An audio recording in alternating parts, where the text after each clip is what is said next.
ज्ञान मुझने मळजो सम्यक चारित्र मुझने मळजो नवपद्मी आराधन करता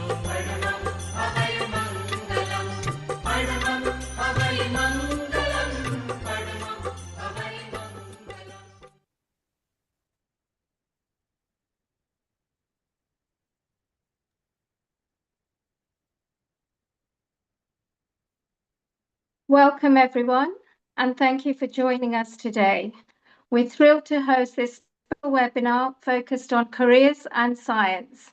This session is designed especially for young people who are curious about the many exciting pathways available in the world of science. Today, you'll hear directly from a panel of inspiring scientists, each of whom brings unique experiences from their journey in the field, whether it's research, innovation, healthcare, technology, or environmental science. Our panelists are going to share how they found their purpose in science and how you can too. So, have you got your notebooks ready? Our goal is to inform, inspire, and empower you today. So get ready to take notes, ready to ask questions, and discover the possibilities that lie ahead. So let me introduce our panelists. We've got Poonam Shah, Rhea Shah, and Paayal Shah. Over to you, Poonam, to introduce yourself. Hi, everybody. I'm Poonam. Thank you, Smita, for inviting me for this webinar, and I'm really looking forward to engaging with everybody. I am currently a director of clinical development, and I work for GSK. So I can talk to you about my journey in research and clinical development. Rhea? Hi, lovely to be here. Very excited about this. My name is Rhea. I again have a biochemistry degree, so started in science, and I'll be talking to you about how you can get into education, as I'm a teacher of science, and also a bit of pastoral care, as I'm also a deputy head of year in a London school. And the youngest one, Paayal? Thanks, Smita. Hi, everyone. I'm Paayal. I just recently graduated from university, also in a biochemistry degree. And I'll tell you a bit more about my journey so far. And I've just started a new job. So again, you'll hear about that soon. Amazing. Congratulations, Paayal. Thank you. So let me go to Rhea. Rhea, can you tell us a bit about what biochemistry is? So I think when we hear the word biochemistry, we just think it's a bit of biology and a bit of chemistry. But essentially, it's the chemistry of life. So it's all about the proteins, the things that make us human, all the things that we eat. So carbohydrates, proteins again, fats, all of those things, our DNA, our genetics, all of those things encompass biochemistry. So essentially, you're studying the whole chemistry of every living thing on the planet, which I think is super interesting. Thank you. Before we go any further, can I ask the audience to tell us in the chat, what do you think when you think about careers in science, what do you think they are? Just write something in the chat, please. In the meantime, let's go over to Poonam, and can you share your journey? Sure. So I actually did do my bachelor's in biochemistry from Cardiff University, and as part of my bachelor's degree, I had a year out in industry, which I carried out in GSK in early stage drug discovery. So that gave me a huge insight into both academia and industry all at once. I then went back into university to finish my final year and graduated from Cardiff University. And it was a really good opportunity for me to then join back into GSK in the same department that I did my placement in early stage drug discovery. And during which time I then did a diploma in advanced pharmacology from the British Pharmacological Society. Following this diploma, I then joined the immunology research unit at GSK as a scientific investigator, where I then also studied in novel therapies in chronic inflammation through the Harvard Med School. So all of this, my journey had been in early stage research. Following this, I then made quite a big jump into the clinical side of a pharma organization, which is where I currently work. And I work in the research. I work in researching chronic hepatitis B and leading clinical trials in this phase, which I'll talk to you about more afterwards. Thank you, Poonam. Wow, that's a journey. So I look forward to hearing more about your journey later on. Rhea, would you like to share your journey? Sure, my journey is a little bit shorter than Poonam's at the moment, but I'm going to start from my A levels. I did biology, chemistry, and maths. I also did French for a year, but I didn't continue that till year 13. I then went to Queen Mary in East London and did a biochemistry degree at a BSc. I then graduated during COVID, so I was kind of stuck and very limited to the options that I did. Following in my mother's footsteps, she worked in education. I thought, let me have a try at this, and absolutely fell in love with teaching. So I then did something called school-centered initial teacher training, where you go straight into schools and you start teaching. And that's where I trained as a chemistry teacher. I've then joined my current school, which is in the Greenford Southall area, where I've just progressed as a teacher of science, teaching both year 7 all the way up to A level.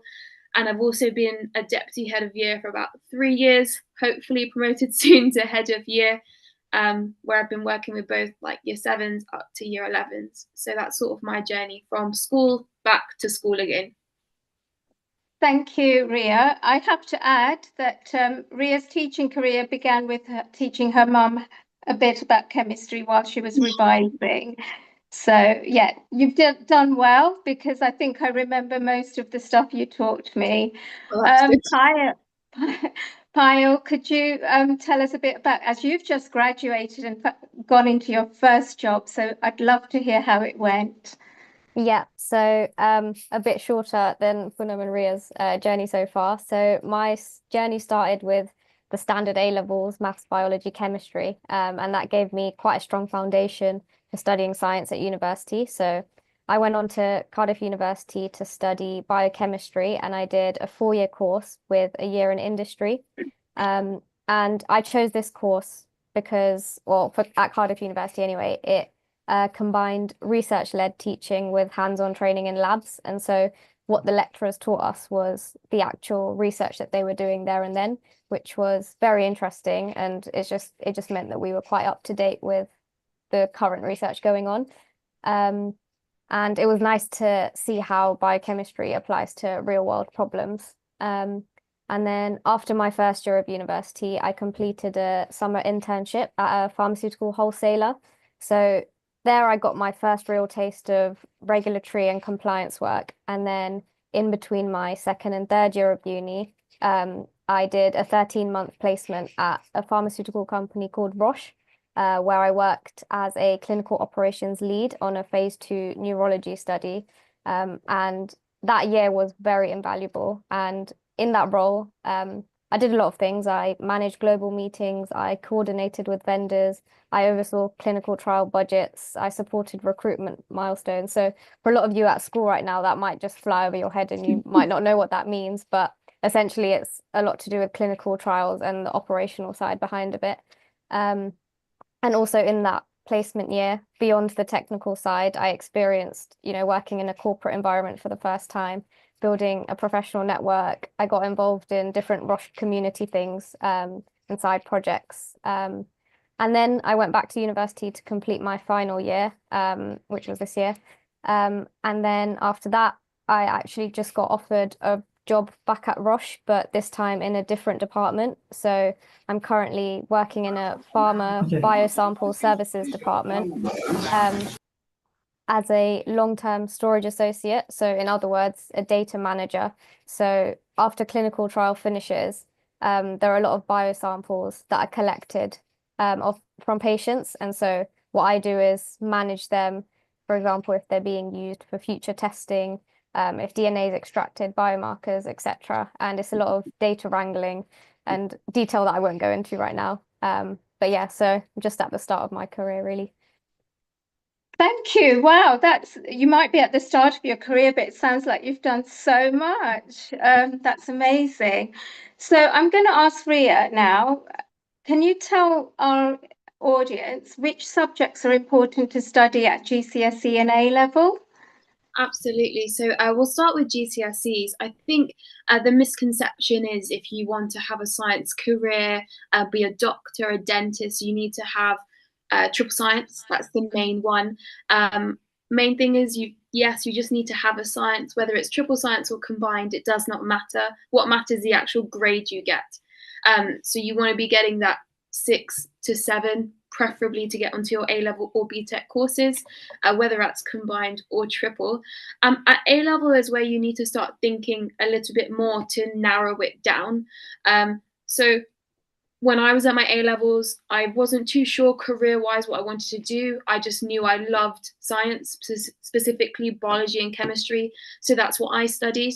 But I would definitely have a think or look at different career options and the things you enjoy doing, as certain degrees, certain apprenticeships will have requirements for what sciences you need. So for example, for biochemistry, a requirement was you had to have chemistry. For example, engineering, well, you have to have physics. You need to just start to look at different courses. While you're at GCSE, you're still at school, you will have people at school to definitely ask these questions to you. Ask your science teachers, they will know, they would have done it. Then I guess when you're starting your UCAS applications into university, that's when visiting universities, Paul, you can probably talk a little bit better than me on this. But that's when you're going to start looking at specific university courses, what their requirements are. But at school, GCSE, in terms of science, you don't need triple science to be a doctor. You can still be a fantastic doctor with combined science and A levels. Just start looking at your university courses and what their specific requirements are. And use your teachers, they are very knowledgeable. Thank you. Just to remind the audience, if you have any questions, please do pop them in the chat, and or later on, maybe you can go live and ask those. Poonam, if I was to do a biochemistry degree, what would I have to be a biochemist? No, you don't. Just because you're doing a biochemistry degree does not mean that you just have a single path down. As it says over here, science is one aspect of education that is actually very fluid. With a biochemistry degree or with any sort of a science degree, you could even venture into non-science routes. But in science itself as well, when I first started working, even in my year in industry, we had people who had done marine biology, environmental sciences, pharmacology, pharmacy, all these different degrees around science, and they would then end up looking at for opportunities within pharma, within academia, within CROs, etc. And then once we then start going into the clinical side, you also get to work with physicians, as well as people in operations, where they've used these science degrees, biochemistry, biomedical sciences, to further progress in those sort of aspects as well, regulatory. And so, no, I don't think, just because you've done a degree in a specific area that you then just get narrowed down that one route. Thank you. I hope that sort of inspired people that it doesn't, you can go down different paths. I was just looking at what you've been doing. Could you tell us more about your career and in the drug industry? Sure, yeah. So I thought, yes, so very much my whole career so far has been within the drug discovery industry, and very much within GSK. But I think it would be nice to actually speak about what the journey actually is. So we know we have a concept, or a design that you want to look at, and the end result is always to get that product into the market. You want to address a specific need, a specific disease. So is it going to be a 100-meter race that you just blaze through, or is it going to be a 3,000-meter steeplechase? Is always going to be the question. And with all the experience so far, I can hand on heart say, and Paayal, if you click onto the next slide, I can hand on heart say that it is very much a marathon to get something onto the market. And so this just shows, it's a visual about just what goes through a drug discovery process. You start off with a concept or an idea, you then start testing it in what looks like test tubes, just for visual purposes, and you start doing in vitro work with cells and imaging, high content imaging. And as you start progressing in that sort of an arena, you then start thinking about in vivo work in rodents, etc. At which point you will probably start getting a lot more confidence in those in the disease area, in the molecules that you're testing, and you start approaching regulatory authorities within the governments. So the MHRA and the FDA. The MHRA is in the UK, the FDA is in the US. You start putting proposals forward for clinical trials for these molecules to be tested in humans. And these are very rigorous processes that you go through. So when you do then go into the clinical development side of drug discovery, you start with what you will have heard of phase 1, phase 2, phase 3 trials. So phase 1 trials are in healthy volunteers. And then once you've done those tests in healthy volunteers, then you move on to disease patients. And so you have your phase 2 and your phase 3 studies in that. Only after you're successful in your phase 3 studies is when you then file and launch the product. And so if on the next slide, I can show you just how long this process takes. So and this is actually how I started as well, very much on the left-hand side, in the early stage drug discovery, where we were looking at thousands of molecules at a time. You then progress through each of the stages that I just described. It can take years on end until you reach your clinical trials, where you start narrowing down to a single molecule of interest, which you then carry out your phase 2 and phase 3 trials in. And in total, you can see it can take up to 12, 13 years to actually do the research, carry out the research, and have that drug that you are then going to launch.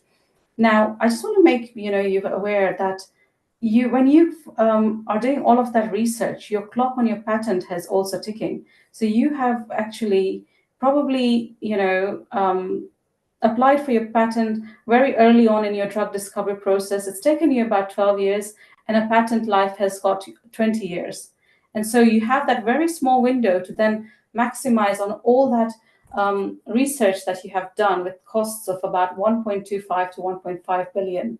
And so I think hopefully this gives you a bit of a flavor of what a typical drug discovery journey is. And then this is where I now am at. I am now working on the phase 2 and phase 3 studies. And the particular disease area that I'm working on, Paayal, if you take it onto the next slide, is on chronic hepatitis B, as I mentioned. Now, I just wanted to just drone down a little bit more on this. And I'm happy to talk about it later, about why I'm so passionate about this. But chronic hepatitis B is actually the most prevalent chronic infection in the world, and you can just see the prevalence worldwide, with a very high rate of infection in Asia and Africa, and similar prevalences in Europe, America, and Australia. And close to 300 million people actually live with hepatitis B in this world, out of which around 94 million are actually eligible to receive treatment based on their disease progression. But what the sad part of it is that only 5% of those 94 million actually are receiving treatment. And the health outcomes of hepatitis B are actually quite harsh. You get liver cancer, liver cirrhosis, and it's quite hard to then recover from those. And so a lot of research is going on in this area to be able to deliver a functional cure. And you can look on it on the websites and things as to the actual immense research that's going on in this area. So Smita, that's all I wanted to kind of say. Thank you so much. And it must be so rewarding when you've actually been a part of a drug, in sort of coming to a drug that helps people, and you've had a small part in it or a big part in it. It must be really rewarding. It is. I think when you are in research, your reward is definitely when you're able to make a difference, even if it's a small difference at the end to people's lives. Yes, for sure. But it's a long journey, isn't it? All that time It you've got is. to wait. It is a lot of resilience. Yeah, definitely. Paayal, you mentioned that you've done lab work and also been in the business side of your industry. Could you share a bit about that? Yeah, absolutely. So the only lab experience I've personally had is at university. So I'm sure Poonam can give you a bit more on lab in industry. But I guess typically when people think of a career in science, it stereotypically looks like a person in a white lab coat with a microscope and pipettes. So yeah, one part of the career in science is a scientist in a lab.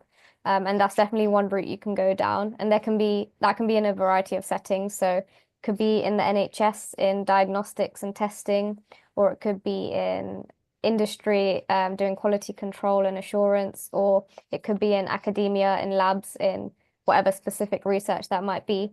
So the list on this slide is a list of lab and non-lab based careers, but it isn't an exhaustive list, so it's just a few examples. But what a lot of people don't realize is that there's a lot of roles outside of the lab. And I understood this after I did my internship and placement year, and when I was exposed to the pharmaceutical industry and after networking with lots of different people in a variety of roles. So, for example, there's regulatory affairs, clinical operations, medical writing, the list goes on. And even though you aren't in the lab, you still need to understand the science in these roles. And it's more about applying the scientific thinking in all of the different kind of contexts. And it's the skills that you gain in whatever science degree that you do that are just as valuable in lab and non-lab careers. And so, as people say, not all scientists wear lab coats, and there are different paths that you can take. So whatever science degree you do, you're not limited to just one route, and you'll realize that as you go on in your careers, and you'll find out what you like and what you don't like, and then end up in wherever you end up. So yeah. Thank you for that. Before I move on to my next question to Poonam, I just wanted to ask Rhea, you are teaching science in secondary school. What advice would you have to your students or the parents to help them with their science? As in their science work or trying to choose a career, or both? Both actually, because I think sometimes it's choosing which subjects are better for you as you go forwards. So parents are always trying to help their children make the right choices. No, of course. I think the biggest thing is allowing your child to study what they like. I think sometimes growing up in the community we have kind of, you have to do this career and that career, this is the only acceptable career, which I've experienced a lot in the school I work in. And it's just allowing your child to pick the things they love. Because if we think about it, you've got to do 5 years, you get your GCSEs, you do 2 really intense years of A level, which is a massive step up from GCSE. You're studying 3 subjects, yes, but it's very, very intense. And then you've got to go and do this 3 or 4 year degree where that's all you do every day, just one subject, write a dissertation, a massive essay. So it's really about studying what you love, because if you love it, you will just do it. And it's also like attending things like this and asking people who've done it their advice. But mainly when you're at GCSE and A level that kind of haven't gone to university yet, it's listening to your teachers. And I know that sounds really obvious, but it doesn't always happen. They have all the resources needed. So it's just trusting their guidance and trusting that your child knows himself well enough when they get to that A level stage, which I know some parents being a teacher struggle with, letting them go to that kind of young adulthood. So yeah, I think it's a bit of everything really. Thank you. So Poonam, I'm going to come back to you, and we've talked a bit about what careers you can follow. So if you have a degree in STEM, science, technology, engineering, or mathematics, what sort of career paths can you take? So I think the options are vast and diverse, actually. a lot of the research companies, academia, they've now started opening up a lot of positions, STEM positions. And I've just named a few down here. You can have positions in science, in the target biology, med chem, regulatory affairs. You can look at technology, you can look at clinical programming, data science. AI is coming to the forefront in everything we are doing. It's really booming, and there are a lot of STEM opportunities in that. Manufacturing, again, R&D tech, statisticians. These are quite key and integral to any research facility. But not just that, there are positions which don't necessarily require STEM accreditation, right? You can have finance, you can have IT, you can have a lot more HR related careers as well in these organizations as too. Thank you. Okay, I'm going to ask Paayal first and then Rhea. So I want you to give some advice to our audience who are thinking of a career in science, and we also have one question: what are the job prospects in the field? So if Paayal, would you like to start? Yeah, sure. So with the question that you just asked about job prospects, I guess what Poonam just answered, those are kind of the different routes you can go down. And in terms of advice, I guess there's a lot that we could give, but one, I'd say be open-minded. I guess don't box yourself in. So say you're studying biochemistry or any other science degree, you don't have to have your entire career mapped out from the beginning. Be open-minded, try different things, because as you go on your career, you'll figure out what you like and what you don't like. And there'll be some roles that you didn't even know existed. And sometimes those would be the ones that you like the most. And also staying curious. So whoever you meet, I'd say just keep asking questions, be interested in what people are doing, because it's from those conversations you'll get more opportunities and learn about other people's careers, which could inspire you. And on the back of that, keep networking, use LinkedIn if you haven't got it. Anyone that you're interested in. If you want to speak to any of us after this Zoom meeting, just reach out, or I'm sure all of us are happy to talk to you as well. But yeah, just build those connections. Thank you. So if you do have any questions that you think of after this webinar, please reach out to me. I'll give my email address on the chat. Poonam, what final advice would you give our audience? I think just following on from what Paayal has talked about, embracing vulnerability, talking network, and I think that's just really key. When I talk about my own journey throughout from university into industry, being resilient, being vulnerable, networking is so key, because your journey is always going to be, full of ups and downs. It's never going to be a smooth ride. And at every point, it's when you dig it deep into these skills is when you then flourish. So I just wanted to also just talk about that a little bit more. Paayal, if you were to take it onto the next slide, please, is that as you start on your journey, your career journey, one of the things I have noticed is that, like I said, it's always going to be peaks and troughs. I've had lots of peaks and troughs, and I've shown them here, and the troughs can be, you can be bored in your role. You can, you lose your sense of purpose, your sense of achievements. There can be outside things that are out of your control, reorganizations, political landscapes, all of those sort of things. And what I found is that at every point that I've felt like, oh, okay, I'm a little bit on a down, I've managed to kind of turn that around and find opportunities for growth. And that those opportunities have actually, escalated my growth in my career quite significantly. What have I used during this time? It's very much about networking. When I made that jump from research into clinical, speaking to people about what I wanted to achieve, I really had a passion for third world diseases, trying to find the right people to talk about that,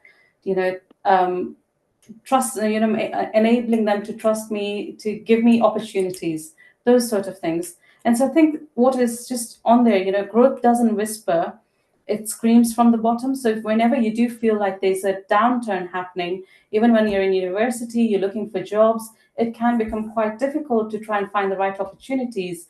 And for people to give you a chance, just make sure you remember that actually that's when you're going to have your most significant growth. Okay, thank you so much. So I'm going to go back to questions. Ashil, there's a question about maths on the chat. Would you like to share it? And I think Rhea might want to answer that one. Yeah. Math. All right, so Are you okay to do that? yeah, that's fine. So thank you, Ria, for your time. Of course, having the student and the teacher perspective, how much of the sixth form do you go to impact the work, which university you go to, and your future career plans? I don't think the sixth form, the particular place you go to, will affect kind of your prospects for university. It's what you take out of the school. So are you doing those extracurricular? Are you asking your teachers for help when you're stuck? It's what are you giving back to the school, doing to further your education? Yeah, exactly. As an engineer myself, Poonam, what types of careers are involved at the different stages of the drug development cycle? What kind of people are you interacting and working with to get that ultimate goal? So at different at different time points, you'll be working with people with all different skill sets. When you're in early stage research, you'll be working with modelers who are trying to where you're trying to understand how a drug could behave in a human body. You're working with pharmacologists. At the same time, you're working quite closely with safety and regulatory to actually understand the toxicology of molecules.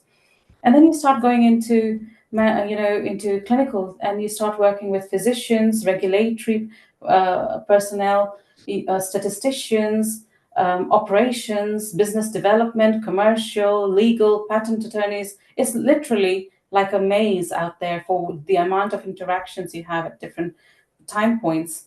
Manufacturing, again, we start interacting with the manufacturing side of things, start interacting with the engineers. A lot of the sophisticated medicines that come out, for example, for asthma, they have these really sophisticated medical devices.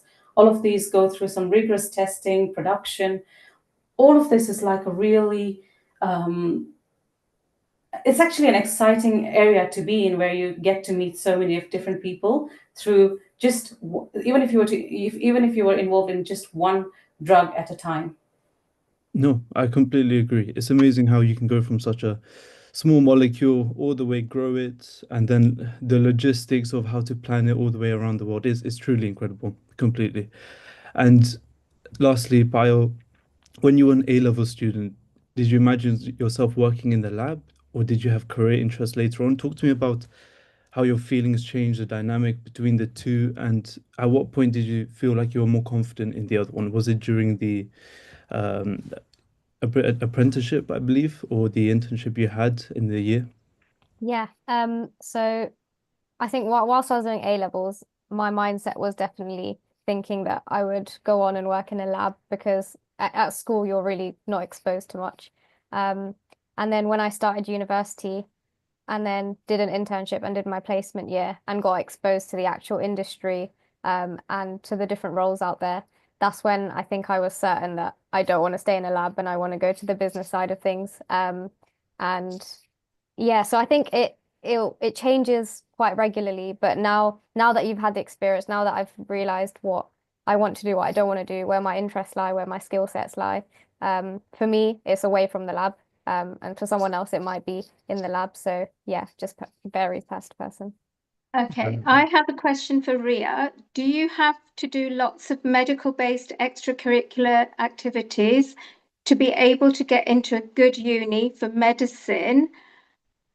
And does it really badly disadvantage you not to have maths A level? Okay, I'll start with the first question. So having medical-based extracurricular, yes, you need some sort of medical-based extracurricular, whether it's dentist, doctor, pharmacy, GP, hospital, whatever you can find as much as possible. I would also have something different as well. So a lot of universities do summer schools. So a lot of my A-level students go do a chemistry summer school at Nottingham, or they do a biology one at King's, loads of different things. So having all those you 100% need, but you also need something that will make you stand out, because everyone applying for medicine is going to have those things. So what's the thing that's going to make you stand out? Is it that you did something really exciting on DOV? Is it that you volunteer for Oshwal and this is a fantastic community and you help here? Like, there's loads of things that you can do to make yourself stand out. In terms of the disadvantage for maths A level, your top medical schools are more than likely going to want maths A level. You need to check on the specific uni for their requirements, but for your Imperials, your UCLs, your Kings, the top ones you want to get into, maths A level will probably be a requirement. I'm more than happy for my email to be shared to give more support if that is needed. So, Thank you. Poonam, what skills make up a good biochemist? I think what you learn at university, you know, that kind of opens your doors for you, but to then open your futures, I think it's very much your soft skills that take you progress you further. So yes, you know, when you're in university, your analytical skills, your confidence, all of that really helps and you know, to propel you. But once you are in your career, there's a lot around things that everyone has talked about, you know, resilience, network, confidence, being open and honest. Those are the ones that really get you far. But those are the soft skills. But if you were to look at from a degree perspective, you know, it's very much around being able to analyze, go into the detail, being curious. A lot about being a biochemist, about being in research or being in the science field is about being curious, about trying to explore the unknown, and not following a set path. It's very crucial. Thank you. So another question we've got on the chat is, what skills from biochemistry are most valuable to employers, and can having a degree in biochemistry actually lead to careers in unexpected or unrelated fields such as law, tech, or sports? I'm not sure who would like to answer that. Paayal, Poonam. I can give a small perspective on the second one, you know, with regards to careers in unexpected fields. Absolutely. I think there was a previous webinar as well by Rajvi, where she on science, where she also delved deeper into this. You know, you can, with the skill sets that you have in science, in any degree in science, where you are fantastic at actually digging into the detail, analyzing, looking at the broader picture as well. You can go into management consultancy, you can go into patent attorneys firms, quite far out there in policy change, etc. in the government. Our president of R&D went on to join the government and be the chief advisor to the prime minister. So the opportunities with the science degree are not limited just in science itself, for sure. Thank you. I don't know if we have any more questions. I shall just have a look at the chat. I'd like to ask Paayal what life was like at university. Good question. I guess everyone you speak to about their unique university experience would say something different because it's all unique. For me, I loved it. I had an amazing time. I do miss it already. But I think, especially if you move out of university, it's, you know, the first time that you'll be living on your own, living out, cooking for yourself, in a completely new city or even new country, managing your finances, meeting people that aren't, you know, typically just from your hometown, just all over the globe, all over the UK. And so I think it's just there's endless opportunities at uni. And, you know, throwing yourself into a course where you're not used to that type of teaching, not from school, it's like lecturers, they're like experts in their field. So I think if you make the most of university, it'll be amazing. There's so many societies, clubs, a lot of partying, a lot of social life, whatever you want at university, whatever your interests are. I think there's something for everyone. So yeah, I'd recommend if people want to go to university. Thank you. A lot of our audience may be actually going to university for their first year. Rhea, what advice would you give them for their first year? I think going on from Paayal as well is firstly just enjoy it. It's a whole new experience. It's really exciting. You like did your A levels, you've made it, be excited. I think a lot of universities say like your first year doesn't count, so a lot of students will just take it as okay, I'll get by, pass my modules, pass the basic, and then just go out and have a great time. I had that experience, but then my third year of university was COVID. So after I think it was like 2 months of lectures, they were like, no more labs, no more lectures, it's all from home. So I was literally doing my lectures how we are now, which was a real weird experience. Even my labs were over Zoom, which was very weird. But yeah, so then I found out that my first year actually did count. So if I hadn't actually studied in my first year, I would have been in a pretty bad position because I needed a certain kind of mark in my degree to be able to be a teacher. So it's, yes, have fun, but have that balance of have fun, meet people, but also you are there to get a qualification. So it's having that balance for sure. So basically, from a mum's perspective, it's not all about partying the first year. No, but have fun. Poonam, any last pieces of advice?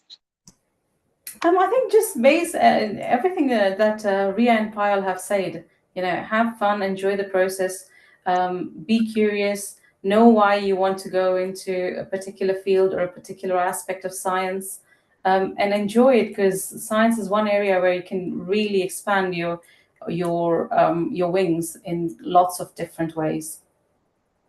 Thank you so much. Ashil, do we have any more questions? Yeah, I think we have one more question that I believe all three can answer, and it's really when you're in uni, as I've just graduated, so even I've gone through this. You experience loads of people want to do different things. You want the finance, some people want to do industry, some people want to do a PhD. How do you sit down with yourself and you're like, okay, this is what I want to do? How do you get through those setbacks? Is it okay if I take this one? Because I kind of went through this after university, sort of had a crisis.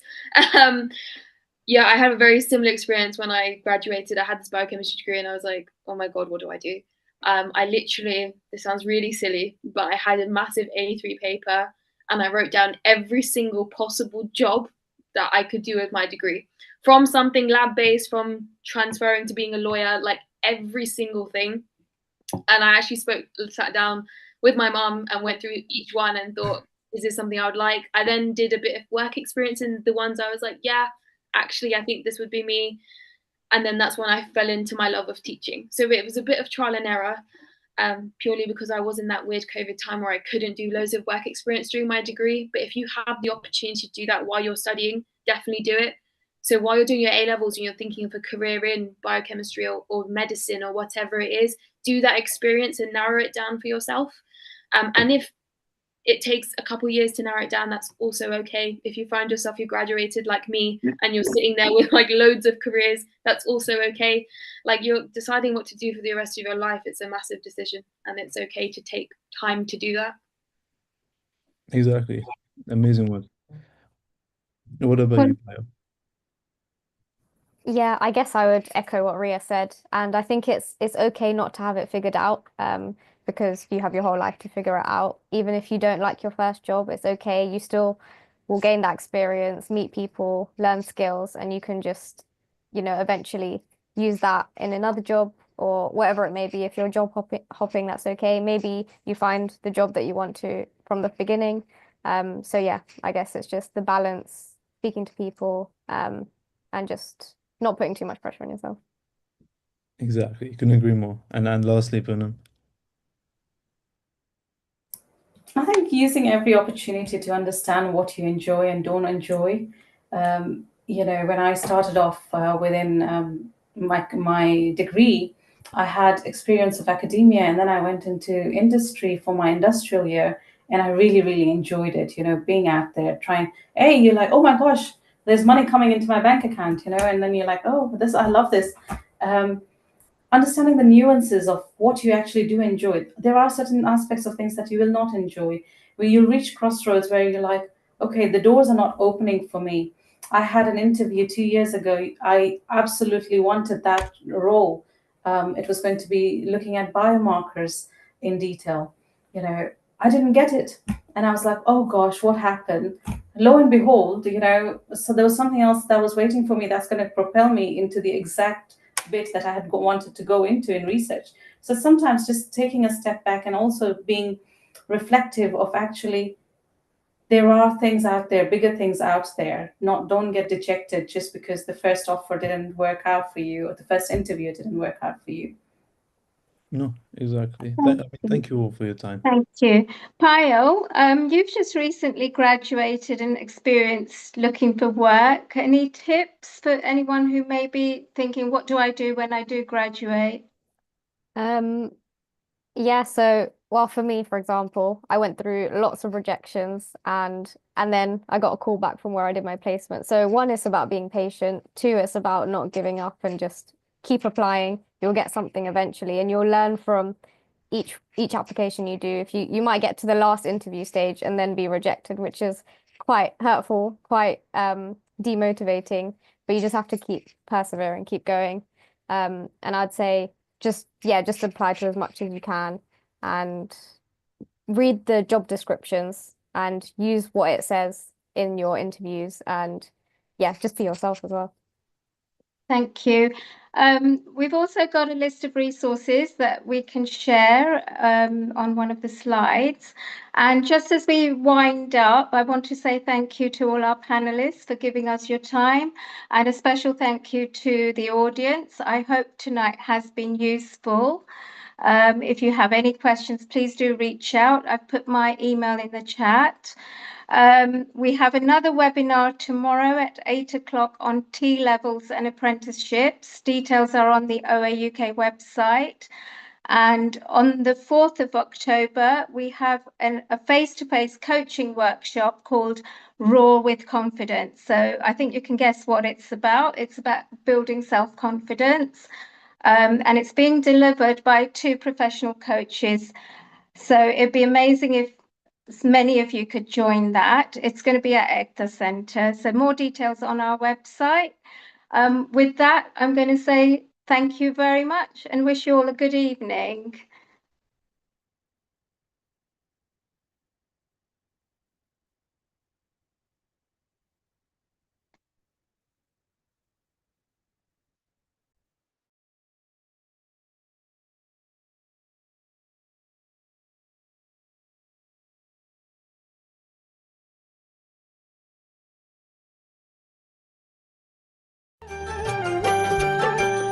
हरिहंत प्रभु ना दर्शन करता